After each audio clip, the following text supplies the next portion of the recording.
ഞാൻ ഭയങ്കര ക്രൂരനാണ് വില്ലനാണെന്നൊക്കെ കേട്ടിട്ടുള്ളത്. ഞാൻ പക്ഷെ എന്നോട് അടുത്ത് കഴിഞ്ഞപ്പോൾ വിവേചന പറഞ്ഞു നിങ്ങൾ ഇത്ര സിമ്പിൾ മനുഷ്യരാണ്. എനിക്ക് അങ്ങനെ തോന്നിട്ടില്ല. ഞാൻ പിടിച്ച് കടിക്കുക എനിക്കിപ്പോഴും തോന്നിട്ടില്ല. പൂക്കളത്തിലെ പൂക്കള് പോലെ ആർട്ടിസ്റ്റുകൾ ഇങ്ങനെ വന്ന് ഇങ്ങനെ നിറയുവാണ് ഓരോരോ. ഏത് പൂവായിട്ട് വരും? അതതിനകത്തെ ഒരു മഞ്ഞ ജമന്തി. Old generation heroes, new generation heroes എല്ലാരും കൂടെ ഒരു മിക്സിംഗ് ആണ്. യെസ്. ഇരിക്കുന്തോറും എനിക്ക് ബാബുചേട്ടനെ ഇഷ്ടം.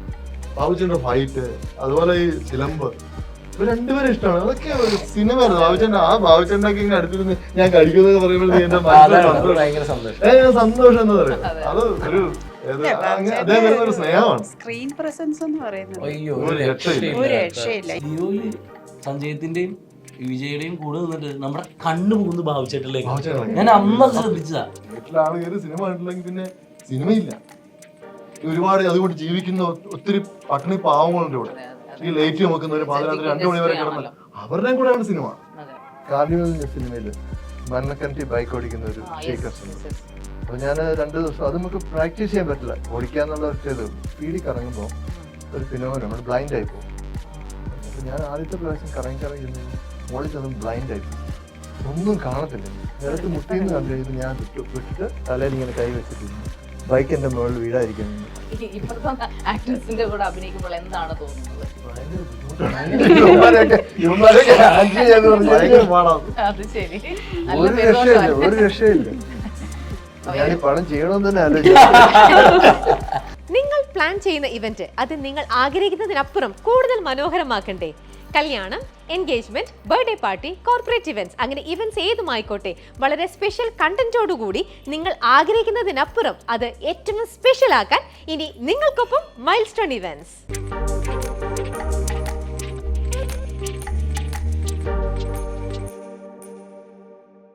ചുടുചൂടൻ ചോദ്യങ്ങൾക്ക് കുറുക്കിക്കൊള്ളുന്ന ഉത്തരങ്ങളുമായി അവർ വരികയാണ് ഹോട്ട് സീറ്റിലേക്ക്. Milestone makers presents hot seat powered by ഹാർവിയോര. ഇന്ന് നമ്മളോടൊപ്പം ഹോട്ട് സീറ്റിൽ 1, 2, 3, 4 പേരാണ്. ആദ്യമായിട്ടാണ് ഹോട്ട് സീറ്റിൽ നമ്മളോടൊപ്പം ഒരു പ്രൊമോഷന്റെ ഭാഗമായിട്ട് സിനിമാക്കാർ ഇരിക്കുന്നത്. വളരെ സന്തോഷം. എല്ലാവർക്കും നമസ്കാരം. Bad boys. ബാഡ് ബോയ്സ് എന്ന് കേൾക്കുമ്പോ ഒരു മൊത്തത്തിലൊരു അലമ്പാണോ എന്തൊരു സംശയം. എന്തായാലും നിങ്ങളെ ബാഡ് ബോയ്സ് ടീം തന്നെ, ബാഡ് ബോയ്സ് ടീം തന്നെ വിളിക്കാം. കാരണം എല്ലാരും ആണും പെണ്ണും ഒന്നും കൂട്ടേണ്ട കാര്യമില്ല. എല്ലാരും നല്ല ബാഡ് ആയിട്ട് ആണോ എന്ന് നമുക്കൊരു സംസാരിക്കുമ്പോ അറിയാലോ. അപ്പൊ ശരിക്കും ഈ ബാഡ് ബോയ്സിന്റെ പ്രൊമോഷൻ ഈ നമ്മുടെ ട്രെയിലറിലൊക്കെ ഭയങ്കര ഉത്സവത്തിന്റെ ഒരു മേളം കാണിക്കുന്നുണ്ട്. ഭയങ്കര എന്താ പറയുന്ന ഒരു മ്യൂസിക് ആയാലും അതിന്റെ ഒരു ട്രെയിലറൊക്കെ ആയിട്ട് നല്ലൊരു ആൾക്കാർക്ക് ഒരു പിടിച്ചിരുത്തുന്നത് നല്ല രീതിയിൽ വ്യൂവേഴ്സ് ആണ് പോകുന്നത്. നല്ല രീതിയിൽ വ്യൂസും ഉണ്ട് നിങ്ങൾ ഒരു ദിവസം ഇത് കിട്ടപ്പോ തന്നെ. അപ്പൊ എന്താണ് ശരിക്കും ബാഡ് ബോയ്സ്? എന്താണ്? അതെ, ബാഡ് ബോയ്സ് എന്താന്ന് ചോദിച്ചാൽ എന്താ പറയാ എനിക്കറിയില്ല. ഫസ്റ്റ് ഷീലൂസാണ് സിനിമ ആദ്യം കഥ കേൾക്കുന്നത്. ഇത് ചെയ്യാന്ന് ബാഡ് ബോയ്സ് എന്താന്ന് ചോദിച്ചാൽ സിനിമയുടെ കഥ പറയേണ്ടി വരും. അല്ല, ജനങ്ങൾക്കൊക്കെ ഒരു ഇതിന്റെ ജോണർ എന്താന്ന് അല്ല, ഇതൊരു എന്താ പറയാ ഒരു ഫണ്ണാണ്, ഹ്യൂമർ, ആക്ഷൻ, ഒരു എന്റർടൈനർ ആണ്, ഒരു ഫാമിലി എന്റർടൈനർ. ഇത് അല്ലാതെ ഒരു വിഭാഗത്തിനുള്ള സിനിമ അങ്ങനൊന്നുമില്ല. ഇത് ഒരു ഓണത്തിനൊരു ഉത്സവത്തിന് ഇറക്കാൻ പറ്റുന്ന ഒരു സെലിബ്രേഷൻ മൂഡിലുള്ള ഒരു അടിച്ചുപൊളി തകർപ്പൻ ചിരിച്ച് ഉല്ലസിച്ച് സന്തോഷമായിട്ട് ഇറങ്ങി പോകാൻ പറ്റുന്ന ടൈപ്പ് ഒരു പടം. പിന്നെ നിറയെ ആർട്ടിസ്റ്റുകളാണല്ലോ, നമുക്കറിയാലോ. ഒരു 2020 സിനിമ പോലെ ഇതിനകത്ത് നിറച്ച ആർട്ടിസ്റ്റ് ഉണ്ട്. അത് ഒരു 2 സീനുള്ളിടത്ത് പോലും നമ്മൾ നല്ല ആർട്ടിസ്റ്റിനെയാണ് കൊണ്ടുവന്ന് പ്രസന്റ് നിങ്ങൾക്ക് തന്നിരിക്കുന്നത്. അപ്പൊ അങ്ങനെ ഒരു ഡിഫറെന്റ് സിനിമയാണിത്. അപ്പോൾ ഒമറിന്റെ സിനിമകൾ അറിയാലോ നിങ്ങൾക്ക്, അത്യാവശ്യം ഒരു കളർഫുൾ ആയിരിക്കും. അദ്ദേഹത്തിന്റെ ഹാപ്പി വെഡിങ് അല്ലെങ്കിൽ ചങ്സ് ഒക്കെ പോലെ അതിലൊക്കെ പക്ഷേ കുറച്ചൊരു ഡബിൾ മീനിങ് ഒക്കെ ഉള്ള സാധനങ്ങളൊക്കെ ഉണ്ട്. പക്ഷെ ഇതിൽ അങ്ങനെ ഒന്നുമില്ല. കുട്ടികൾക്കും കുടുംബത്തിനും എല്ലാം വളരെ നീറ്റായിട്ടുള്ള വളരെ രസമായിട്ട് പോകുന്ന ഭയങ്കര അടിച്ചുപൊളി. അപ്പൊ ഇതിനകത്ത് ഒരു ട്രെയിലർ നമ്മൾ കാണിക്കുമ്പോണ്ട് old generation heroes, new generation heroes എല്ലാരും കൂടെ ഒരു മിക്സിംഗ് ആണ്. എന്താണ് അതിന്റെ ഒരു പിന്നിൽ എന്താണ്? കാരണം ഇപ്പൊ റഹ്മാനൊക്കെ ആയാലും അതുപോലെ ആരും തന്നെ നോക്കിയാലും ഇപ്പൊ ദേവൻ സാറായാലും പുതിയ പിള്ളേരെല്ലാവരും ഇപ്പം മാഡം പറഞ്ഞ പോലെ എല്ലാം പുതുമുഖങ്ങളെയും കൂടെ വെച്ചിട്ടുണ്ട്. അല്ല, അത് എന്റെ ഒരു കോൺസെപ്റ്റ് വെച്ചിട്ട് ഞാൻ അങ്ങനെ ഓൾഡ് ജനറേഷൻ ന്യൂ ജനറേഷൻ അങ്ങനെ ഒന്നും നോക്കുന്ന ആളല്ല. ഞാൻ ഇൻഡസ്ട്രിയിൽ ആക്ടേഴ്സ് ഉണ്ട്, അതിപ്പം അതിന്റെ യങ് ആണോ അല്ലെങ്കിൽ ഓൾഡ് ആണോ അതിലൊന്നും എനിക്ക് താല്പര്യമുള്ള ആളല്ല. ഞാൻ ആ കൂട്ടത്തിൽ കൂടത്തുമില്ല. Actors are actors. അത് ന്യൂ ആയിക്കോട്ടെ ഓൾഡ് ആയിക്കോട്ടെ, ദേ ആർ ഓൾവേസ് സെയിം. അതുകൊണ്ട് എൻ്റെ അടുത്ത് ആ ക്വസ്റ്റ്യൻ ചോദിച്ചാൽ ഞാൻ അതിൽ സപ്പോർട്ട് ചെയ്യില്ല. ഞാൻ ഓൾഡ് ജനറേഷൻ ഉദ്ദേശിച്ചത് ഓൾഡിൽ, അതായത് 80s-ലെ ശരിക്കും പറഞ്ഞാൽ അല്ല, സ്റ്റിൽ ദേ ആർ ആക്ടേഴ്സ്. ഞാൻ അങ്ങനെ കാണാനാണ് എനിക്കിഷ്ടം. അതുകൊണ്ട് ഞാൻ അതിൽ യെസ് ഇരിക്കും തോറും തീർച്ചയാണ്. അതാണ് ഇപ്പം നമ്മളിപ്പോ അദ്ദേഹത്തെ കാണുവാണെങ്കിലും റഹ്മാൻ സാറിനെ ഇപ്പൊ നിങ്ങളെ ചേട്ടനെയൊക്കെ കാണുവാണെങ്കിലും നമുക്ക് ആ ഒരു പഴയ ഉപ്പുകണ്ട ബ്രദേഴ്സിലെ അതായത് വീര്യം കൂടി കൂടി കുപ്പി നിറഞ്ഞു പോവുക, കുപ്പി നിറഞ്ഞു പൊട്ടി പോവുക. ഓക്കെ, ഇതിന്റെ ലൊക്കേഷൻ ഭയങ്കര ഒരു ഫേമസ് ആയിരുന്നു. എഴുപുന്ന എന്ന് പറഞ്ഞ ലൊക്കേഷൻ ആയിരുന്നു. അപ്പൊ അത് ഭയങ്കര ഫേമസ് ആയല്ലോ. പണ്ടത്തെ നമ്മുടെ ഏറ്റവും ഹിറ്റ് ഈ പറഞ്ഞ പോലെ കുടുകൂടെ ചിരിപ്പിച്ച് നമ്മൾ ഇന്നും ട്രോളിലൂടെ കണ്ടുകൊണ്ടിരിക്കുന്ന ഒരു പടമാണ് പഞ്ചാബി ഹൗസ്. അതുപോലെ ഭീഷ്മ പർവ്വം, ഇതൊക്കെ ഭയങ്കര രസകരമായിട്ട് അങ്ങനെ ഒരു ലൊക്കേഷൻ ആണ് അത്. അപ്പം എന്താണ് അതുമായിട്ട് എന്തെങ്കിലും അങ്ങനെ എന്തെങ്കിലും ഒരു കണക്ഷൻ ജോണറുമായിട്ട് ഈ പിന്നെ തമാശ അല്ലെങ്കിൽ അങ്ങനെ എന്തെങ്കിലും കണക്ഷൻ വരും? അല്ല, അത് ആക്ച്വലി ആ വീടുണ്ടല്ലോ, ഇപ്പം ഭീഷ്മപർവ്വമൊക്കെ ചെയ്ത ആ വീട് ആന്റപ്പന്റെ വീടാണത്. അപ്പൊ ഒരു 10-20 ദിവസം അല്ല 20-ന് കൂടുതൽ മേജർ പോർഷൻ അവിടെയാണ്. അതിന്റെ മുറ്റവും ആ വീടിനകത്തും ഒക്കെയാണ് മേജർ പോർഷൻ. അപ്പൊ ആ വീട് സിനിമയുടെ കഥയുടെ ഒരു ഭാഗമാണ്. അങ്ങനെ ഒരു വീട്, അങ്ങനെയാണ് അവിടെ ഷൂട്ട് ചെയ്യുന്നത്. അങ്ങനെ ഒരു വീട് വേണം, സിനിമയ്ക്ക് വേണം. അതാണ് മെയിൻലി. അല്ലാണ്ട് അല്ലേ അതാ ഞാൻ ചോദിച്ചത്. അതൊക്കെ ഒരു തമാശ. ഇപ്പൊ ഭീഷ്മപർവ്വം വേറൊരു ജോണറാണ്. പഞ്ചാബി ഹൗസ് വർഷങ്ങൾക്ക് മുമ്പുള്ള ആ ഒരു ടൈപ്പേ അല്ല, ഭയങ്കര ഡിഫറെന്റ് ആണ്. ഭയങ്കരമായിട്ട് ഒരു വല്ലാത്ത. ഇതിനകത്ത് ശരിക്കും ബാബു ചേട്ടൻ ശരിക്കും ഈ ബാഡ് ബോയ്സിൽ ട്രെയിലറൊക്കെ കാണിക്കും, ഇവർ ഈ ബാഡ് ബോയ്സ് എന്നാണല്ലോ പേര് വന്നിരിക്കുന്നത്. അപ്പൊ ഈ ബാഡ് ബോയ്സിൽ ശരിക്കും ഇതിനകത്ത് ബാഡ് ബോയ്സ് നിയന്ത്രിക്കുന്ന ആളായിട്ടാണോ?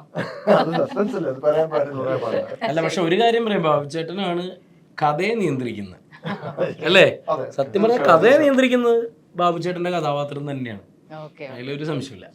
അപ്പൊ ഇതിലെ മ്യൂസിക് ഒരു പ്രത്യേക തരത്തിൽ അതിൽ ആ മ്യൂസിക് ബാക്ക്ഗ്രൗണ്ട് സ്കോർ ഒക്കെ നല്ല അടിപൊളിയായിട്ട് വെച്ചിട്ടുണ്ട്. അപ്പൊ അത് അദ്ദേഹം പുതിയ ആളാണ്. വില്യംസ് അവാർഡ് കിട്ടിയല്ലേ? അത് നല്ല രസമായിട്ടുണ്ട്. നിങ്ങളുടെ മ്യൂസിക് അതൊരു ഉത്സവ പ്രതീതിയാണ്. മാഡം പറഞ്ഞ പോലെ തന്നെ ഓണം എന്താ പറയുക, പൂക്കള വിട്ട് കാണാൻ പറ്റുന്ന ഒരു പടമാണ്. പൂക്കളത്തിലെ പൂക്കള് പോലെ ആർട്ടിസ്റ്റുകൾ ഇങ്ങനെ വന്ന് ഇങ്ങനെ നിറയുവാണ്. ഓരോരോ സുധീരൻ ഏത് പൂവായിട്ട് വരും? അത് അതിനകത്തെ ഒരു മഞ്ഞ ജമന്തി. അവസാനം ഇതെല്ലാം നിറഞ്ഞു കഴിഞ്ഞിട്ട് ഈ ഇടയില്ലാതെ പൂക്കള് തികയാതെ വരും വെക്കുന്ന സാധനം. പിന്നെ ഷീലു മാമിനോട് ചോദിച്ചിട്ടില്ലേ? ഷീലു മാം ലേഡി പ്രൊഡ്യൂസർ ആണല്ലോ. അപ്പോ ലേഡി പ്രൊഡ്യൂസർ എന്ന നിലയിൽ താങ്കൾ സെറ്റിലുള്ളപ്പോ ആ ഒരു കോസിനെസ് കിട്ടിയിരുന്നോ എപ്പോഴും? പ്രൊഡ്യൂസർ ആണ്, ലേഡി പ്രൊഡ്യൂസർ ആണ് എന്ന? അയ്യോ, ഞാൻ അവിടെ ഒരിക്കലും ഒരു പ്രൊഡ്യൂസറായിട്ട് നിന്നിട്ടുണ്ടോ? ഞാൻ അങ്ങനെ ഒരു പ്രൊഡ്യൂസർ ആണെന്ന് എനിക്ക് തോന്നാറില്ല സത്യം പറഞ്ഞാൽ. ഇപ്പം ഈ ഒരു പ്രൊമോഷനും അല്ലെ സിനിമ ഇറങ്ങാൻ പോകുമ്പോഴാണ് എനിക്ക് ഫീൽ ചെയ്യുന്നത്. ബിക്കോസ് ഇത് ഓണത്തിന് തന്നെ ജനങ്ങളിലേക്ക് എത്തിക്കണം എന്ന് എൻ്റെ ഏറ്റവും വലിയൊരു ആഗ്രഹമായിരുന്നു. അതിനു വേണ്ടിയിട്ട് ഏറ്റവും ശ്രമിച്ചതും ഏറ്റവും അതിനുവേണ്ടി മുൻകൈ എടുത്തതും അല്ലെ എൻ്റെ ഹസ്ബൻഡിനെ കൊണ്ട് ഞാനത് ചെയ്യിപ്പിക്കാൻ വേണ്ടിയിട്ട് ഒരുപാട് എഫേർട്ട് ഇട്ടതും എല്ലാം എൻ്റെ ഒരു സൈഡിൽ നിന്ന് വലിയൊരു കോൺട്രിബ്യൂഷൻ ഉണ്ട് അതിൽ. അല്ലാതെ ഞാൻ അഭിനയിക്കാനായിട്ട് ആ ഷൂട്ടിൻ്റെ സമയത്ത് എനിക്ക് അങ്ങനെയൊന്നും തോന്നിയിട്ടില്ല. ഓൺലി തിങ് ഞാൻ ഇവരുടെയൊക്കെ ആ ഒരു കംഫർട്ട് നോക്കിയിട്ടുണ്ട്. അവരെല്ലാം ഓക്കെ ആണോ, അങ്ങനത്തെ കാര്യങ്ങൾ. അതിനപ്പുറത്തേക്ക് ഞാനൊരു ആർട്ടിസ്റ്റായിട്ട് മാത്രമാണ് അവിടെ നിന്നിട്ടുള്ളൂ എന്ന് എനിക്ക് തോന്നണു. അല്ലേ? തീർച്ചയായിട്ടും. അല്ല, ഷീലൂസിന്റെ ഏറ്റവും വലിയ പ്രത്യേകതയും നമ്മൾ കണ്ടത് അതാണ്. കാരണം ഞങ്ങളുടെ കംഫർട്ട് നോക്കിയെന്ന് വെച്ചാൽ ഇപ്പോൾ നമ്മൾ എന്തെങ്കിലും കാര്യത്തിൽ ഡിസ്റ്റർബ് ആവുന്നുണ്ടോ? ഇപ്പോൾ റഹ്മാനിക്കൊക്കെ ചൂടത്തൊക്കെ നിൽക്കുമ്പോൾ ഇങ്ങനെ വേർത്തൊഴുകുമല്ലോ, അപ്പോൾ അത് ഫാൻ വെക്കുക, അങ്ങനെയുള്ള കാര്യത്തിൽ ഭയങ്കര കൺസേൺ ആണ്. എനിക്ക് തോന്നുന്നു ഭയങ്കര എമ്പതി കൂടുതലുള്ള അതെ, കുറച്ച് കൂടുതലാണ്. അതുകൊണ്ടാണ് ഞാൻ ബിസിനസ്സുകാരി ആവില്ല. അങ്ങനെയുള്ളവർക്ക് ബിസിനസ് പറ്റില്ല. സോ അതുകൊണ്ട് ആ ഒരു പാർട്ട് ഹാൻഡിൽ ചെയ്യണ കംപ്ലീറ്റ്ലി ഹസ്ബൻഡാണ്.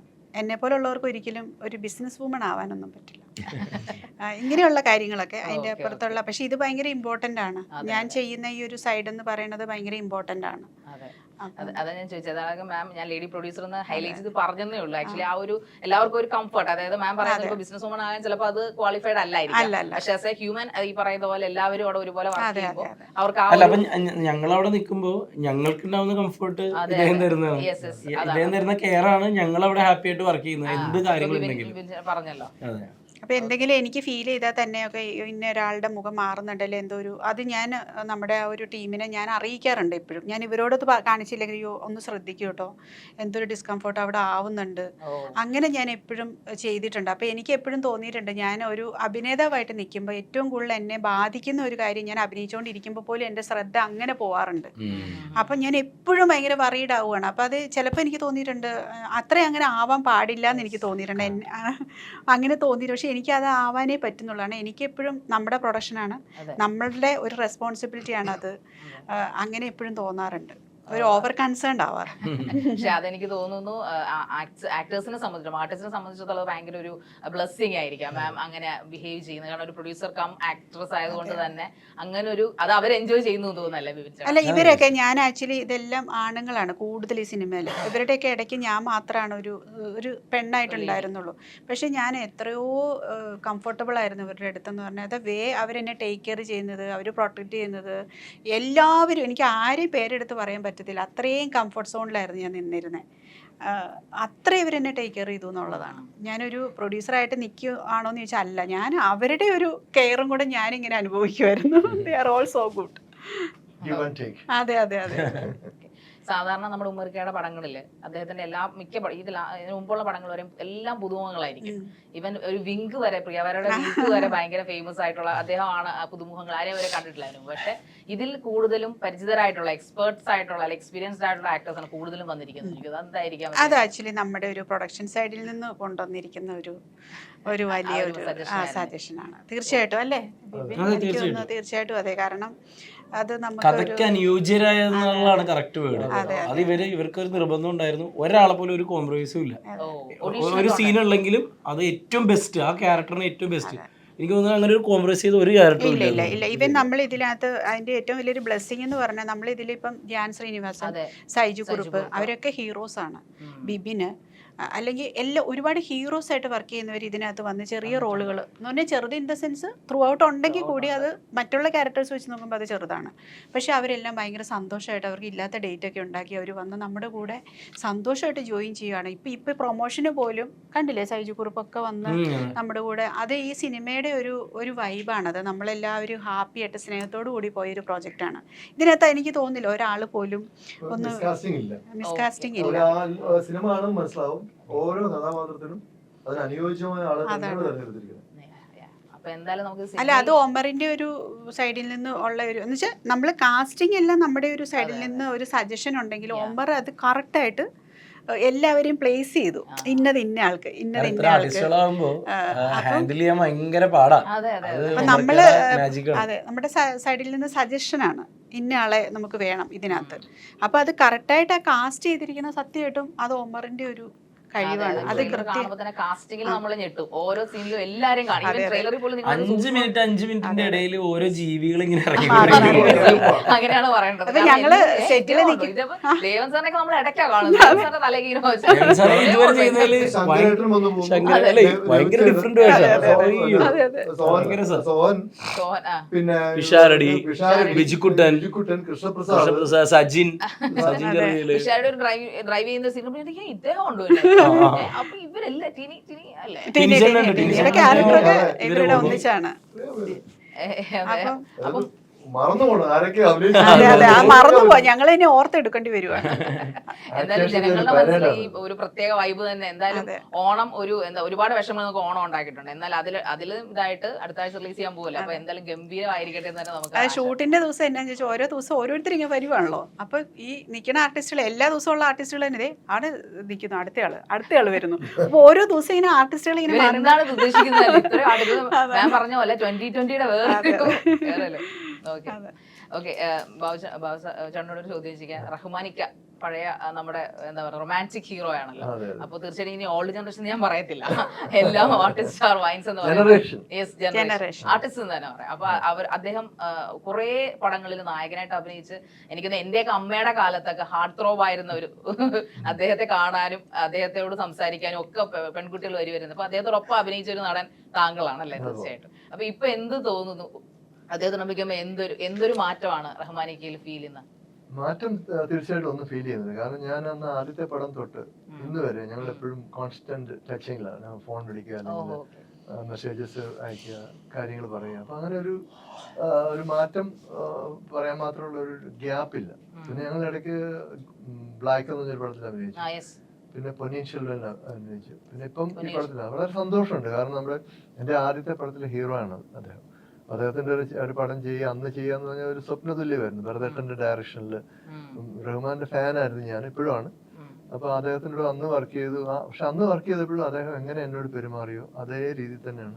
ഞാനൊരു വില്ലൻ, അങ്ങനെ ഒരു സൂപ്പർ സ്റ്റാർ. പക്ഷെ എന്നെ അങ്ങനെ ഒരു രീതിയിലല്ല പുള്ളി കണ്ടത്. വളരെ കൂട്ടുകാരനായിട്ട് എപ്പോഴും വണ്ടിയെ കൊണ്ടുപോവുക, റൂമിൽ എപ്പോൾ വേണം കയറി ചെല്ലാം, തമാശകൾ പറയുക, ഇങ്ങനെ ഒരുമിച്ച് യാത്രകൾ നടത്തുക, അങ്ങനെയൊക്കെയുള്ള രീതിയിലാണ് ട്രീറ്റ് ചെയ്ത്. ചില കാലഘട്ടങ്ങളിൽ ചില ഹീറോസിനോട് മാത്രമേ ഇന്ററാക്ട് ചെയ്യുള്ളൂ, മറ്റുള്ള ആൾക്കാരോട് ഇന്ററാക്ട് ചെയ്യാൻ പാടില്ല. അങ്ങനെയുള്ള കാലഘട്ടങ്ങളിൽ ഞാൻ കണ്ടിട്ടുണ്ട്, സമീപ കാലഘട്ടങ്ങളിൽ. പക്ഷെ ഞങ്ങളുടെ ജനറേഷൻ എന്ന് പറഞ്ഞു കഴിഞ്ഞാൽ എല്ലാവരെയും ഒരുപോലെ കാണുകയും അങ്ങനെയൊക്കെ ലെജൻഡറി ഡയറക്ടേഴ്സിനോട് വർക്ക് ചെയ്ത് വന്ന ആൾക്കാരാണ്.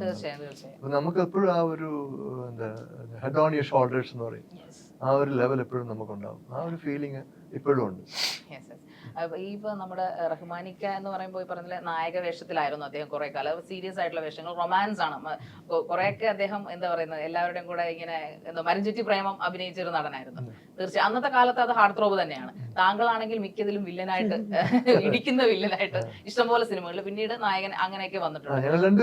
രണ്ടുപേരും ഹീറോസ് തന്നെയാണ്. അപ്പൊ അതിൽ നിന്ന് ഇപ്പോഴത്തെ ജനറേഷനിൽ അല്ലെങ്കിൽ ഇപ്പോഴത്തെ ആക്ടേഴ്സിന്റെ കൂടെ അഭിനയിക്കുമ്പോൾ എന്താണ് തോന്നുന്നത്? ഇവരോടൊപ്പം വിജയനോടൊപ്പം സുധീർ ചേട്ടനോടൊക്കെ അഭിനയിക്കുമ്പോൾ എന്താണ് തോന്നുന്നത്? ഭയങ്കര ബുദ്ധിമുട്ടാണ്.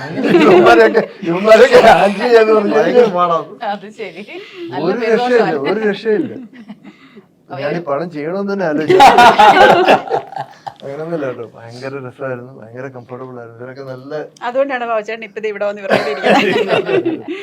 ഷീലുമാമാണേലും ഞാൻ പറഞ്ഞ പോലെ തന്നെ ഒരു പ്രൊഡ്യൂസറൊന്നും അങ്ങനെയുള്ള ലെവലിലൊന്നും. പക്ഷെ ഞാൻ ഒരുപാട് വേർത്തിട്ട് എനിക്കൊരു ഫാൻ കൊണ്ട് വെച്ചില്ല. അത് ശരി.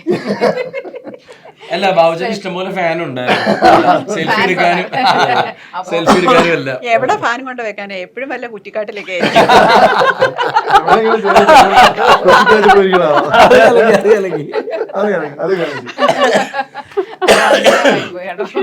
വളരെ നല്ല രസമായിരുന്നു. എല്ലാവരും ഇപ്പം റഹ്മാനാണ്, ഞങ്ങൾ എല്ലാവരും ഭയങ്കര രസമായിട്ട് ഒരുമിച്ചിരുന്ന് ആ ഒരു പഴയ കാലത്തില് ഒരു വൈബ് വീണ്ടും കിട്ടി. പക്ഷെ ഈ സമീപകാലത്ത് എല്ലാവരും കാരവനിലേക്ക് പോവുക, കാരവനിലേക്ക് ഷോട്ടിന് വരിക, ആ ഒരു സംഭവം നമ്മുടെ കുറച്ചേ പോയിട്ടുള്ളൂ. നമ്മളാലും അവിടെ എന്തോ ഒരു കോസ്റ്റ്യൂം മാത്രമാണ് സത്യത്തിൽ ഒരു ഫാമിലി എന്ന് തന്നെ വേണമെങ്കിൽ പറയാം. ശരിക്കും അത് എനിക്കൊന്ന് ഫാമിലിയൊക്കെ പോകുമ്പോൾ നല്ല ബ്രൈറ്റ്, ഇതൊക്കെ പറയുമ്പോൾ തന്നെ എനിക്ക് മെമ്മറീസിലേക്ക് പോകാൻ തോന്നുന്നു. നിങ്ങൾക്കത് എനിക്ക് തോന്നുന്നു, ഞാൻ ഈ സിനിമയുടെ ട്രെയിലർ ലോഞ്ച് ആയിക്കോട്ടെ, ഓഡിയോ ലോഞ്ചിനൊക്കെ എൻ്റെ സംസാരം നിങ്ങൾ കേട്ടിട്ടുണ്ട്. നിങ്ങൾക്ക് മനസ്സിലാവും ഞാൻ എൻ്റെ ഹൃദയത്തിൽ നിന്ന് തന്നെയാണ് ഞാൻ സംസാരിക്കുന്നത് ഈ ഒരു സിനിമയ്ക്ക് വേണ്ടിയിട്ട്. അത് സ്ക്രീനിൽ ജനങ്ങളും അങ്ങനെ ഏറ്റെടുക്കും തന്നെയാണ് എൻ്റെ ഒരു മനസ്സ് പറയണത്. അതുപോലെ എല്ലാവരും എഫേർട്ട് എന്ന് പറഞ്ഞാൽ ഇവരൊക്കെ ഇട്ട എഫേർട്ട് ഒരിക്കലും നമുക്ക് മറക്കാൻ പറ്റില്ല. ഇത് എസ്പെഷ്യലി ബിബിൻ ഈ കാലൊക്കെ വെച്ചിട്ട് ഡാൻസും പരിപാടികളും ഒക്കെ ചെയ്തത്, ചെളിക്കകത്തൊക്കെ കിടന്ന് ഉരുണ്ട് വൈകുന്നേരം ആകുമ്പോൾ കാലൊക്കെ നീരൊക്കെ വെച്ച് വേദന എടുത്ത് ഫൈറ്റും ഭയങ്കരമായിട്ട് വർക്ക് ചെയ്തു എല്ലാവരും. 50 ദിവസം, അത് മഴയുള്ള ടൈമാണ്. ഭയങ്കര 100% എൻജോയ് ചെയ്ത് സത്യസന്ധമായിട്ട് ആത്മാർത്ഥത്തോടെ ചെയ്തൊരു സിനിമ. അല്ല, നമ്മളെ സംബന്ധിച്ചിടത്തോളം ഇപ്പൊ ഫിലിം പ്രൊമോഷൻ എന്ന് പറയുമ്പോൾ ഇപ്പോഴത്തെ ഓഡിയൻസ് നിങ്ങൾക്കറിയാലോ, ഇപ്പൊ നിങ്ങൾ ഒരുപാട് പേര് ഇന്റർവ്യൂ എടുക്കുന്നതാണ്, ഒരുപാട് ഇന്റർവ്യൂസിൽ നമ്മളും പങ്കെടുക്കുന്നതാണ്.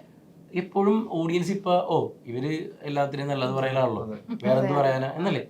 ആക്ച്വലി നമുക്ക് തോന്നുന്നത് സത്യസന്ധമായ നമുക്കതല്ലേ പറയാൻ പറ്റുള്ളൂ, അല്ലെ? ഞങ്ങൾക്ക് ജെന്യുവൻ ആയിട്ട് തോന്നുന്ന ഈ സിനിമ നന്നാകുമെന്നും ഞങ്ങൾ അഭിനയിച്ചപ്പോൾ ഉണ്ടായ ഹാപ്പിനെസ്സോടെ ഞങ്ങൾ പറയുന്നത്. അപ്പൊ അത് സത്യസന്ധമാണ്, അതിൽ വേറെ നോ കമന്റ്സ് ആക്ച്വലി. ഒമറാണെങ്കിലും അങ്ങനെ വളരെ സത്യസന്ധമായിട്ടുള്ള അപ്രോച്ചാണ് സിനിമയോട്. തീർച്ചയായിട്ടും അദ്ദേഹം ഭയങ്കര, കാരണം ഇത് ഭയങ്കര യുദ്ധകാലാടിസ്ഥാനത്തിലാണ് ഓണത്തിന് ഇറക്കുന്നത്. സാധാരണ ഒരു സിനിമയ്ക്ക് കിട്ടേണ്ട പോസ്റ്റ് ചെയ്യേണ്ട സമയത്തിന്റെ വളരെ ഷോർട്ട് ടൈമിലാണ് ഇത് ചെയ്യുന്നത്. അപ്പോൾ ഒരു സെക്ഷൻ ഇപ്പോൾ അമീർ ആണെങ്കിലും, അപ്പോൾ അസോസിയേറ്റ് ഡയറക്ടർ ഉബൈനി ആണെങ്കിലും, ഒമറിക്ക ആണെങ്കിലും, വില്യംസ് RR ചെയ്യുന്ന FX ചെയ്യുന്ന ജുബിൻ, അങ്ങനെ ടെക്നീഷ്യൻസും അതേപോലെ ഇപ്പം ഞങ്ങൾ സംസാരിച്ചുകൊണ്ടിരിക്കുന്ന സമയം പോയി അവരവിടെ പണിയെടുത്തോണ്ടിരിക്കുകയാണ്. ഡോൺ മാക്സിനെ പറ്റി പറയാൻ പറ്റൂല. നമ്മുടെ ഡോൺ മാക്സ് എഡിറ്റർ ഗംഭീര വർക്കാണ് പുള്ളി ഈ വളരെ ഷോർട്ട് ടൈമിൽ ചെയ്തത്. അങ്ങനെ എല്ലാവരുടെയും എഫേർട്ടാണ് എപ്പോഴും സിനിമ.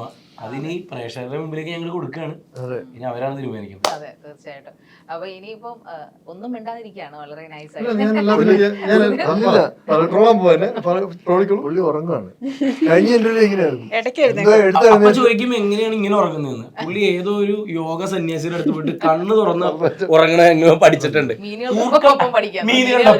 മൂർഖം വരെ വരുമ്പോ മനസ്സിലാക്കിക്കോ ഉറങ്ങുകയാണ്. കഴിഞ്ഞ ഇന്റർവ്യൂ ഇടയ്ക്ക് തീർച്ചയായും തീർച്ചയായും അപ്പൊ ഞാൻ എന്നോട് പറയാം എങ്ക പാത്താലും നീതാനെന്ന് പറയായിരിക്കും. ഞാൻ ചോദിച്ചു എന്ത് തീർച്ച അത് കഴിഞ്ഞ് കൊറേ കഴിഞ്ഞപ്പോ ഓടാ ഓടാ ഓടാ. ഈ എങ്കപ്പാത്താലും നീതാൻ മനസ്സിലായി. ട്രോള് കണ്ടിട്ടുണ്ടോ? റിയാസ് ഖാൻ അടിച്ചു കയറുക മോനെ എന്ന് പറയുന്ന പോലെ താങ്കളുടെ എങ്കപ്പാത്താലും നീതാൻ അവസാനം എന്നോട് എങ്കപ്പാത്താലും നീതാൻ എന്നൊക്കെ ഇടയ്ക്ക് പറയുന്ന പോലെ പകുതിക്ക് ഉറങ്ങി പോയി. അങ്ങനെ സംഭവിക്കും. തൂങ്ങിട്ട് ഇരിക്കും. ഓക്കെ, എന്തായാലും ഒരു സീരിയസ് ക്വസ്റ്റ്യൻസ് നിങ്ങളോട് ചോദിക്കട്ടെ. നിങ്ങളെ ആരെ ഹേർട്ട് ചെയ്യാനല്ല ചോദിക്കുന്നത്.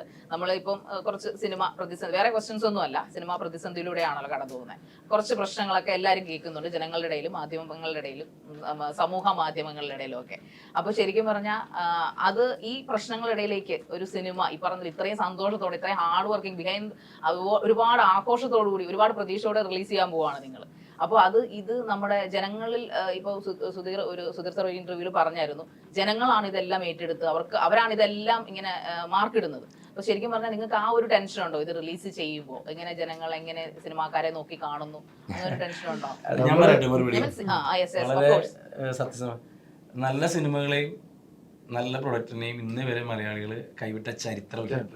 അതുകൊണ്ട് ആ ധൈര്യം ഞാൻ എന്തൊക്കെ സംഭവിച്ചാലും അത് നല്ല സിനിമയാണെങ്കിൽ പ്രളയം വന്നാലും അല്ല, സത്യമാണ്. പ്രളയം വന്നാലും എന്നുള്ള എനിക്ക് എന്റെ തന്നെ ഏറ്റവും വലിയ അനുഭവം, എന്റെ സിനിമ ആദ്യത്തെ ഭാവിച്ചിട്ടാ ആദ്യത്തെ ഹീറോ ആയിട്ടുള്ള പടം പോകുമ്പോൾ, അപ്പൊ ഞാൻ ഒരു ചൈൽഡ്ഹുഡ് മുതൽ ഞാൻ ആഗ്രഹിക്കുന്നത് ഒരു ഹീറോ ആവാനാണ്. അത്രയും കൊല്ലത്തെ ജേർണി കഴിഞ്ഞിട്ടാണ് ഈ ഹീറോ ആവുന്നത്. ആ പടം വന്ന് നന്നായി ഓടിക്കൊണ്ടിരിക്കുമ്പോൾ 30-ാം ദിവസമാണ് പ്രളയം വരുന്നത്. അതായത് ആദ്യത്തെ പ്രളയമില്ല കേരളത്തില്, ആ പ്രളയത്തിൽ കിടന്നാണ് ആ പടം ബോംബ് എന്ന് പറയുന്ന പടം 100 ദിവസം ഓടിയത്. അപ്പൊ അതാണ് ഞാൻ ഇത് ഉറപ്പിച്ചു പറയുന്നത്. അത്രയും വലിയ പ്രശ്നം ഉണ്ടായിട്ടും മലയാളികൾ 100 ദിവസം ഓടിപ്പിച്ച പടമാണ്. അപ്പൊ എനിക്ക് തന്നെ പറയാമത് ധൈര്യമായിട്ട്. നമ്മൾ ഈ എവിടെ കിടന്ന് ഈ തമ്മിത്തല്ലും ഞാൻ പറഞ്ഞ ഇന്റർവ്യൂ പറഞ്ഞതാണ്, അതിലൊന്നും ഒരു കാര്യമില്ല. തിയേറ്ററില് നല്ല പ്രൊഡക്റ്റ് വന്നിട്ട് തിയേറ്ററിൽ ജനം ഏറ്റെടുത്തത് കണ്ടാൽ മാത്രമേ ഈ തല്ലലും വഴക്കിനും എല്ലാം അല്ലേ വാല്യൂ ഉള്ളൂ. അല്ലെങ്കിൽ വെറുതെ തല്ലുകൂടാന്നുള്ള ജനമല്ല തീരുമാനിക്കുന്നത്. ജനങ്ങളാണ് തീരുമാനിക്കുന്നത്. അത് വെറുതെ ഇത് തിയേറ്ററിൽ ആള് കയറി സിനിമ കണ്ടില്ലെങ്കിൽ പിന്നെ സിനിമയില്ല. ഒരുപാട് അതുകൊണ്ട് ജീവിക്കുന്ന ഒത്തിരി പട്ടിണി പാവങ്ങളുണ്ട് ഇവിടെ. ഈ ലേറ്റ് നോക്കുന്നവര് പാതിരാത്രി 2 മണി വരെ കിടന്നത് അവരുടെയും കൂടെയാണ് സിനിമ. അതൊക്കെയാണ് ഞാൻ പറഞ്ഞത്. ശരിക്കും ബാഡ് ബോയ്സ് നമ്മുടെ ഇൻഡസ്ട്രിയിൽ ഉണ്ടെന്ന് താങ്കൾ വിശ്വസിക്കുന്നുണ്ടോ? ബാഡ് ബോയ്സ് ഇല്ല, ഉണ്ടോ? അല്ല, ഇതൊക്കെ നമ്മൾക്ക് അറിയാത്ത കാര്യങ്ങളെ പറ്റി സംസാരിക്കരുത് എന്നുള്ളതാണ് കാര്യം. ഒരു കാര്യം നമുക്ക് ആധികാരികമായിട്ട് ഒന്ന് ശരിക്കും ചിന്തിച്ചു നോക്കി, നമുക്ക് എന്ത് കാര്യത്തിനെ പറ്റിയാണ് വല്ലവരും പറഞ്ഞു കേട്ടതാണ് അല്ലാതെ എന്ത് കാര്യത്തെ പറ്റിയാണ് ആധികാരികതയിൽ അറിയാൻ പറ്റുന്നത്? സത്യമല്ലേ അത്? അല്ലേ? നമ്മൾ ഒരാളെ പറ്റി പറയുന്നത് ഇന്ന ആള് പ്രശ്നം ആണോ, അത് അയാളോട് സംസാരിച്ച് കഴിയുമ്പോ വേറൊരു വ്യൂ ആയിരിക്കും. അപ്പൊ അതിനെ പറ്റി അറിയില്ല.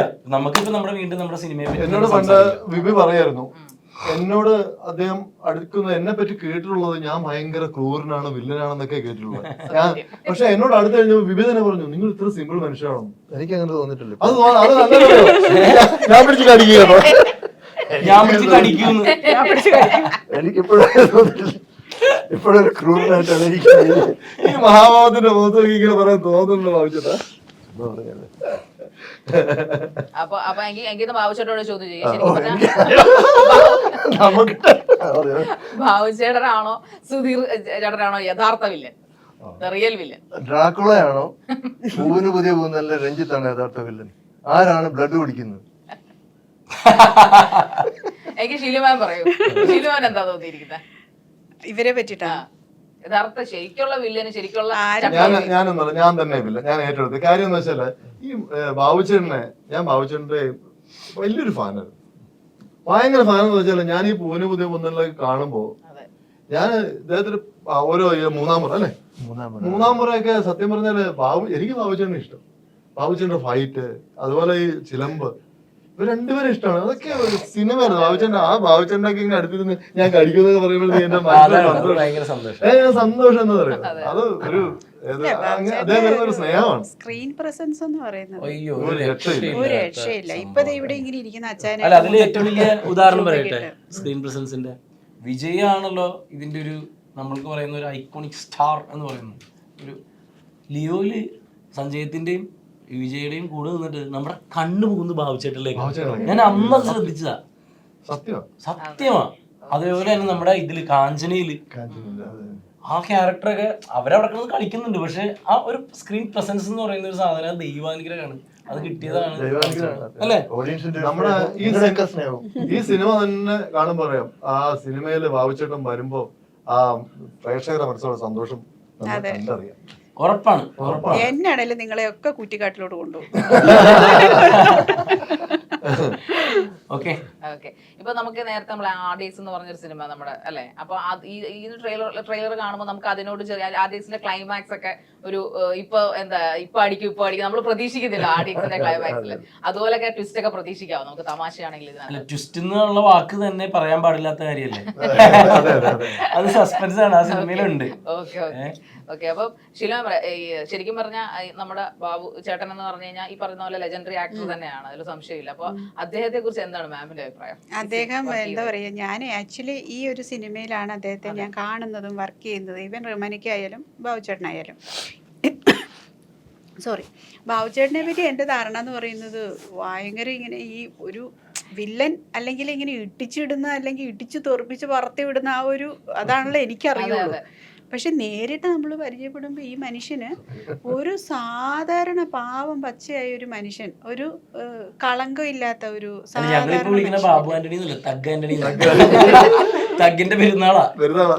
ആൾക്കാർ പറയേ you got be better actor in real life to survive in the industry എന്ന് പറയും. അത് പുള്ളിക്ക് പിടിയിട്ടില്ല. അല്ല, ഒരു നല്ല ഒരു പച്ചയായ ആ ഒരു മനുഷ്യൻ, ഒരു ഞാൻ പറഞ്ഞില്ലേ ഈ പറഞ്ഞ സോക്കോൾഡ് വില്ലന്മാരായിട്ട് അഭിനയിക്കുന്ന ഒരു ആക്ടേഴ്സായിട്ട് ഇവരുടെ എല്ലാം ഉള്ളിൽ ആഫ്റ്റർ ഓൾ വന്നിട്ട് ഒരു പച്ചയായ ഒരു മനുഷ്യനുണ്ട്.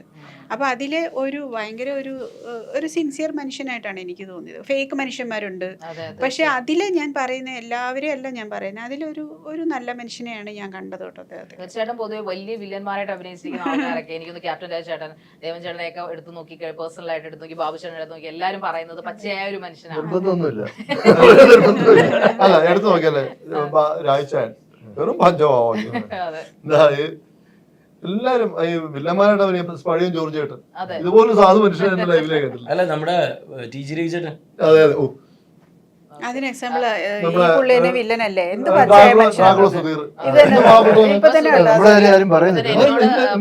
കാര്യം പറയുമ്പോഴത്തേക്ക് എന്നോട് ഒന്ന് സുധീർ, ഞാൻ പറഞ്ഞു ഡ്രാക്കുള. പിഷാരടി പറഞ്ഞൊരു കാര്യമുണ്ട് കേട്ടാ മാഡം, പിഷാരടി പറഞ്ഞൊരു കാര്യമുണ്ട്. അതായത് പുള്ളി ഡ്രാക്കുള എന്നുള്ള പേര് ഇങ്ങനെ കേട്ട് മടുത്തിട്ട് ആ പേര് മാറ്റാൻ വേണ്ടി ഇപ്പോൾ അഭിനയിച്ചത്. ഇപ്പൊ ബാഡ് ബോയ് ആയി, അതിന് മോശം അതിന് പക്ഷെ തറാന്നാണ് പേര്, ആൽത്തറ അമ്പാടി. എന്നെ വിശേഷിപ്പിക്കുന്ന ഞാൻ തറ, പുള്ളി എന്നെ പറയാം. അപ്പൊ ഇനിയിപ്പോ അത് മാറി, തറ. അതെ, സിനിമ തന്നെയായിരുന്നു കേട്ടോ, ഞാനൊക്കെ കണ്ട സിനിമയായിരുന്നു. ബാബുച്ചേട്ടനോട് ഒരു ചോദ്യം. നമ്മൾ ഈ ഫൈറ്റ് സീൻസ് ഒക്കെ ഒരുപാട് അഭിനയിച്ചിട്ടുണ്ടല്ലോ താങ്കൾ. അപ്പൊ താങ്കളുടെ ഓർമ്മയിൽ ഏറ്റവും അധികം വലിയ പരിക്ക് പറ്റിയ ഒരു സിനിമ അല്ലെങ്കിൽ ഒരു സീൻ ഏതായിരിക്കും? ഭയങ്കരമായിട്ട് അപകടം പറ്റി അങ്ങനെ ഉണ്ടോ? അപകടം പറ്റിയാണ്. കാരണം ഞാൻ പിന്നെ കാർണിവൽ സിനിമയില് മരണക്കണ്ടി ബൈക്ക് ഓടിക്കുന്ന ഒരു സീക്വൻസ് ഉണ്ട്. അപ്പൊ ഞാൻ 2 ദിവസം അത് നമുക്ക് പ്രാക്ടീസ് ചെയ്യാൻ പറ്റില്ല, ഓടിക്കാന്നുള്ള ഒരു ചെയ്തേ ഉള്ളൂ. അപ്പൊ അത് ഞാനിങ്ങനെ ഇവരുടെ ബോഡി ലാംഗ്വേജ് നോക്കി 2 ദിവസം കൊണ്ട് അത് എങ്ങനെയാന്നൊക്കെ ഒന്ന് മനസ്സിലാക്കി ഇത് താഴെ സ്ലം ബോർഡെന്നാണോ സലാം ബോർഡെന്നാണോ അവർ പറയുന്നുണ്ട്. അതിന്ന് പിന്നെ അങ്ങോട്ട് കയറുകയാണ്. പക്ഷെ ഒരു കാര്യം ഞാൻ അവരോട് ചോദിച്ച് മനസ്സിലാക്കാൻ പറ്റിയില്ല. അതായത് നമ്മളിങ്ങനെ സ്പീഡിൽ കറങ്ങുമ്പോൾ ഒരു ഫിനോമിന നമ്മൾ ബ്ലൈൻഡ് ആയി പോകും. ഈ മറ്റേ ഫൈറ്റർ പൈലറ്റേഴ്സ് ഒക്കെ ഉണ്ടല്ലോ, അവർക്കൊക്കെ ഈ ഫിനോമിന അത് മാറുന്ന ഒരു 6 മാസം എടുക്കും ആ ഒരു പ്രാക്ടീസ്. അപ്പൊ അത് ഞാൻ ചോദിച്ച് മനസ്സിലാക്കില്ല. അപ്പൊ ഞാൻ ആദ്യത്തെ പ്രാവശ്യം കറങ്ങി ചെന്ന് കഴിഞ്ഞ് മോളിൽ ചെന്ന് ബ്ലൈൻഡ് ആയിപ്പോയി, ഒന്നും കാണത്തില്ല എനിക്ക്. ഈ ബൈക്ക് ആണെങ്കിൽ ഇതിന് ഒരു ഗിയറേ ഉള്ളൂ. അത് നമ്മൾ ബൈക്ക് സ്റ്റാർട്ട് ചെയ്ത് ഒരു ഗിയറിലിട്ട് അത് ലോക്ക് ചെയ്യും, ബ്രേക്ക് ഇല്ല. കാരണം ആക്സിഡന്റ് നമ്മൾ ബ്രേക്ക് ഔട്ടി അടിച്ച് താഴെ പോകും, സ്പീഡ് കുറഞ്ഞാൽ താഴെ പോകും. കംപ്ലീറ്റ് ഞാൻ ബ്ലൈൻഡായി. മുകളിലൊന്നും ഇല്ലല്ലോ, ഒന്നെങ്കിൽ ഓഫ് ഷൂട്ട് ചെയ്യും അല്ലെങ്കിൽ താഴോട്ട് പോകും. അത് ഭയങ്കര ഒരു സിറ്റുവേഷൻ ആയിരുന്നു. എന്ത് ചെയ്യണം എന്ന് അറിയാൻ മേലാത്തൊരു സിറ്റുവേഷൻ ആയിരുന്നു. ഇത് കേട്ടിട്ട് തന്നെ നമുക്ക് തലകറങ്ങി. അപ്പൊ ഞാനിങ്ങനെ ബ്ലൈൻഡായിട്ട് ഇങ്ങനെ പൊക്കോണ്ടിരിക്കും. എങ്ങോട്ടാണ് പോകുന്നത് എനിക്ക് മനസ്സിലായില്ല. മുകളിലോട്ടാണോ താഴോട്ടാണോ ആരും കാണത്തില്ല, കാരണം അവർക്ക് മനസ്സിലായില്ലേ, കണ്ണ് തുറന്നായിരിക്കുന്നത്. ഞാനിങ്ങനെ പയ്യെ ഒരു ഹാൻഡിൽ ഇങ്ങനെ പയ്യെ താഴോട്ട് സ്വല്പം താഴോട്ടാക്കിയിട്ട് ഇതിങ്ങനെ താഴോട്ട് കൊണ്ടുവന്ന് നിലത്ത് മുട്ടിയെന്ന് കണ്ടു കഴിയുമ്പോൾ ഞാൻ വിട്ടിട്ട് തലയിൽ ഇങ്ങനെ കൈ വെച്ചിട്ടിരുന്നു, ബൈക്ക് എൻ്റെ മുകളിൽ വീഴാതിരിക്കാൻ വേണ്ടി. അത് ഭയങ്കര ഒരു സിറ്റുവേഷൻ ആയിരുന്നു. ലക്കലി ഒന്നും സംഭവിച്ചില്ല. പിന്നെ എല്ലാവരും പറഞ്ഞു ഇനി ചെയ്യരുതെന്ന് പറഞ്ഞു. പക്ഷെ ഞാൻ പിന്നെ ചെയ്തു. 8 പ്രാവശ്യം ചെയ്തു. അത് എന്നാല് അന്ന് ഇങ്ങനത്തെ ക്യാമറ ഒന്നും ഇല്ല. അന്ന് ഒരു ക്യാമറയേ ഉള്ളൂ. എവിടെയും വെക്കാവുന്ന ഈ അൺമാനായിട്ടുള്ള ക്യാമറ ഒന്നും ഇല്ലായിരുന്നു. അപ്പൊ ആ ഒരു ക്യാമറയ്ക്ക് വേണ്ടി പല പ്രാവശ്യം ചെയ്യേണ്ടി വന്നു. എന്നിട്ടും താഴെ അത് ക്യാമറ വെക്കാൻ അവർ റെഫ്യൂസ് ചെയ്തു. കാരണം ഒരു ചോദ്യം കൂടെ, നമ്മള് താങ്കൾ ഒരുപാട് സൂപ്പർ സ്റ്റാർസിന്റെ ഒക്കെ എല്ലാവരും കൂടെ അഭിനയിച്ചിട്ടുണ്ടല്ലോ. അപ്പൊ അവരെയൊക്കെ ഇടിക്കുന്ന സീനാണ് എല്ലാവരും. ഈ സൂപ്പർ സ്റ്റാർക്കൊക്കെ താങ്കളുടെ ഇടിക്കുന്നുണ്ട്. സൂപ്പർ സ്റ്റാർസൊക്കെ മമ്മൂക്കായാലും ലാലേട്ടനായാലും എല്ലാവർക്കും താങ്കളുടെ ഇടി എന്തായാലും പ്രാവശ്യം കിട്ടുന്നുണ്ട്. എന്നാലും അവര് നായകന്മാരായിട്ടാണല്ലോ പറയുന്നത്. വില്ലന്റെ ഇടി ഏറ്റവും കൂടി ഇവർക്കൊക്കെ കിട്ടും. അപ്പം ഒരു സീനില് ഏതെങ്കിലും ഒരു സീനില് ഒരു സൂപ്പർ സ്റ്റാർ ഇടിച്ചിട്ട് അത് വേണ്ടായിരുന്നു എന്നൊരു കുറ്റബോധം തോന്നിയിട്ടുണ്ട് എപ്പോഴെങ്കിലും? തീർച്ചയായിട്ടും ഇല്ല. എനിക്ക് ഇടിക്കാൻ കിട്ടുന്ന അവസരം വളരെ കുറവാണ്. കൊടുക്കാന്നുള്ള തീരുമാനത്തിൽ എന്തായാലും ബിബിൻ പറഞ്ഞ തഗ്ഗിന്റെ ബാബുചേട്ടൻ ഹീറോ ആയിട്ട് അഭിനയിച്ച പടമല്ല ചന്ത തുടങ്ങിയ പടങ്ങളൊക്കെ, അതിനകത്തൊക്കെ ബാബുചേട്ടൻ ഇടിച്ചിട്ടില്ല. ബാബുചേട്ടൻ വില്ലന്മാര് അതൊക്കെ എന്തെല്ലാം പടമായിരുന്നു. അന്ന് ബാബുചേട്ടൻ ഞങ്ങളുടെയൊക്കെ മനസ്സിൽ സൂപ്പർ സ്റ്റാർ ആയിരുന്നു. ചന്ത, കടല്, ദാദ, ഉപ്പുകളുടെ പ്രദേശം അത് ഭയങ്കര രസമുള്ള കൊമേഴ്സ്യൽ പടം. ഭാരതി ജിപ്സിയിലെ വരവുണ്ടല്ലോ, അത് ഒരിക്കലും മറക്കാൻ പറ്റില്ല. എന്റെ നമ്മുടെയൊക്കെ ബ്രദേഴ്സ് കസിൻസ് ഒക്കെ അവരെ എന്നെയൊക്കെ ഇടിക്കാൻ വരുമായിരുന്നു, ഉപ്പുകണ്ട ബ്രദേഴ്സ് അങ്ങനെയുള്ളതൊക്കെ. അപ്പൊ ചെറിയ രീതിയിലുള്ള സംഭവമൊക്കെ നമ്മൾ ഇതിനകത്ത് ആഡ് ചെയ്തിട്ടുണ്ട് ബാഡ് ബോയ്സിൽ. എനിക്ക് ഞാൻ പറഞ്ഞു ഞാൻ അതാ ചോദിച്ചു, ട്രെയിലർ എനിക്ക് തോന്നി ഉപ്പുകണ്ട ബ്രദേഴ്സിന്റെ ഒരു സ്റ്റൈലൊക്കെ വരുന്നുണ്ടല്ലോ എന്ന് ഞാൻ പറഞ്ഞു. അങ്ങനെ ഒരു സംഭവം ചെയ്തിട്ടുണ്ട്. പല എല്ലാ ആക്ടേഴ്സിന്റെയും അവരുടെ മാസ്റ്റർ പീസുകളൊക്കെ നോക്കി വെച്ചിട്ടുണ്ട്. എല്ലാ ജനറേഷനും പറ്റിയ രീതിയിലാണ് ചെയ്തേക്കുന്നത്. അപ്പൊ എന്തായാലും ഭയങ്കരമായിട്ട് ഈ പറയുന്ന ഓണത്തിന് നല്ല സക്സസ്, പറയുന്ന പോലെ ഹൗസ്ഫുൾ ഷോസ് തന്നെ ഓടട്ടെ എന്ന് നമുക്ക് ആശംസിക്കാം. മൈൽ സ്റ്റോൺ മേക്കേഴ്സിന്റെ വകയിലും എന്റെ വകയിലും. കാരണം നിങ്ങളുടെ ആ ഒരു വൈബ് കാണുമ്പോൾ ആ വൈബ് എന്നിലേക്കും കൂടെ വന്നു. ഞാൻ എന്ത് ചോദിക്കാണ്, ഞാൻ ഈ ഹോട്ട് സീറ്റിൽ ഇങ്ങനെ ക്വസ്റ്റ്യൻസ് ചോദിക്കാറില്ല. ക്യൂട്ട്നെസ് ക്വസ്റ്റ്യൻസോ ചിരികളോ ഇല്ല, ഭയങ്കര സീരിയസ് ആയിട്ടാണ് ചോദിക്കാറ്. പക്ഷെ ഇത് തുടക്കത്തിൽ അത് ഉണ്ടായിരുന്നു, ആ വൈബ് നമ്മളിലേക്ക് വന്ന് പിന്നെ നമ്മൾ അങ്ങനെ തിരിച്ചിട്ടുള്ളതാണ് എന്നിലേക്ക് വന്നോണ്ട് ഞാനിപ്പം ഭയങ്കര സമാധാനം. നമ്മളത് പൊളിച്ചടുക്കി. ഒരു കാര്യം പറയാം, ലോകത്തിലെ ഏറ്റവും വലിയ ഭാഗ്യം എന്താന്ന് എന്നോട് ചോദിച്ചു കഴിഞ്ഞാൽ പെട്ടെന്ന് ചിരിക്കാനുള്ള ഇതാണ് അല്ലേ.